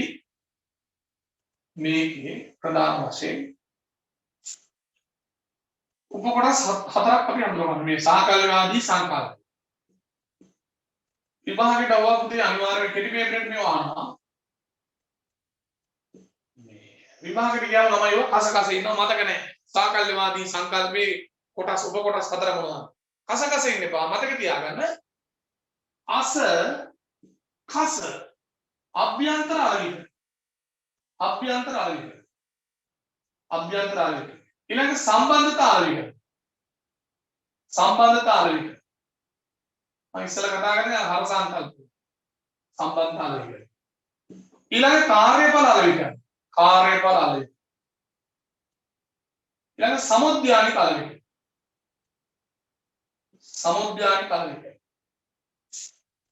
ඒක ටික ඔබ ලියා ගන්න අනිවාර්යයි. මොකද විභාගයට කෙටි ප්‍රශ්න වලට වහන. සාකල්‍යවාදී අලෙවි කරන්නේ කොටස් හතරයි. කස ඉන්න බව විභාගයට ගියාම අස කස කියලා මතක තියාගන්න. අභ්‍යන්තර අලෙවි කරන්නේ, සම්බන්ධතා අලෙවි කරන්නේ, කාර්යඵල අලෙවි කරන්නේ, සමුද්‍යානික අලෙවි. සාකල්‍යවාදීගේ කොටස් හතර. සාකල්‍යවාදීගේ කොටස් හතර.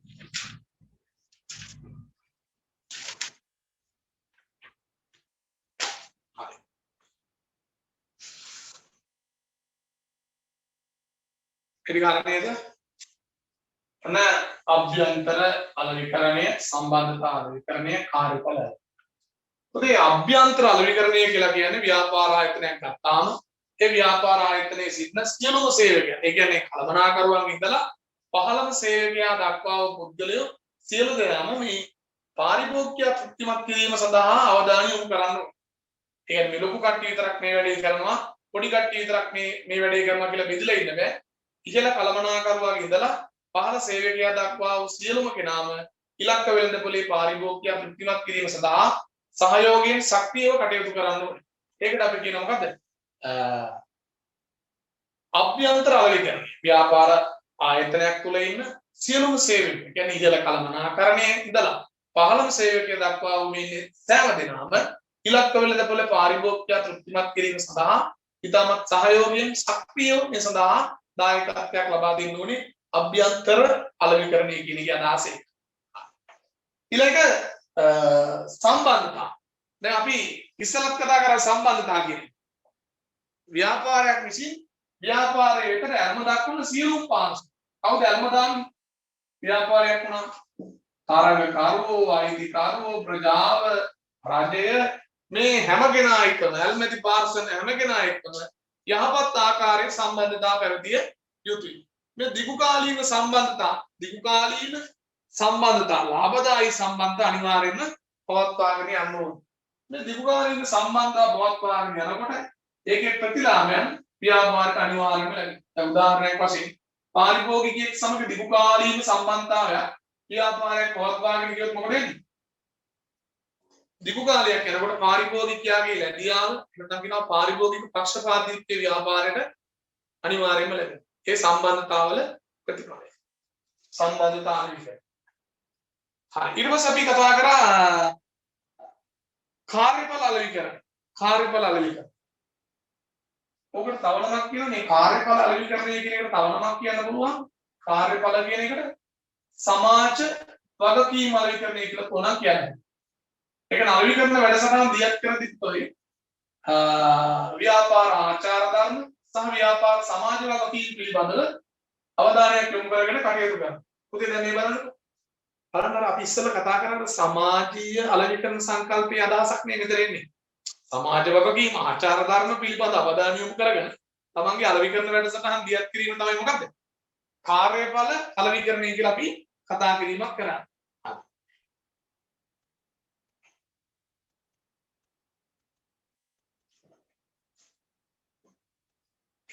කාර්යඵල අලෙවිකරණය නැත්නම් සමාජ වගකීම් අලෙවිකරණය. එතකොට මේ ඉලක්ක පාරිභෝගිකයා පිළිබඳව අවධානය යොමු කරන ඉලක්ක වෙළඳපොලේ ඉන්න පාරිභෝගිකයා පිළිබඳව අවධානය යොමු කරනවා.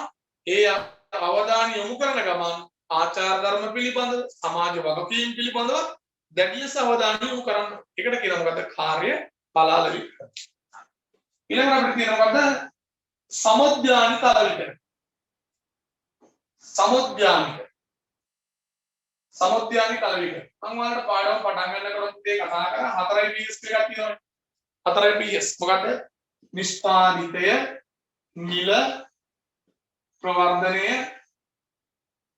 ස්ථානය නැත්නම් තවනමක් කියනවා බෙදා හැරීම. මේකට පුතේ කියනවා මොකද්ද?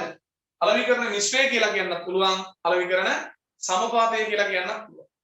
මෙන්න මේ 4යි PS කියන එක අනිවාර්යයෙන්ම ඉලක්ක වෙළඳපොලේ අපේ ඉලක්ක වෙළඳපොලේ ඉන්න පාරිභෝගිකයා කේන්ද්‍ර කරගනිමින් මේ අලෙවිකරණ මිශ්‍රය ක්‍රියාත්මක විය යුතුයි කියන අදහස් තමයි සමුද්‍යානික අලෙවිකරණයේ අදහස. 4යි PS කතා කරා නේද? නිෂ්පාදිතය, මිල, ප්‍රවර්ධනීය ස්ථාන මේ හැම එකක්ම මේ ඉලක්ක වෙළඳපොලේ ඉන්න පාරිභෝගිකයා මුල් කරගනිමින් සිද්ධ වෙන්න ඕන කියන අදහස් තමයි සමුද්‍යානික අලෙවිකරණය කියන එකේ අදහස්. ඒතර මේ වෙනකොට පුතේ අපි කතා කරලා තියෙනවා මොනවද?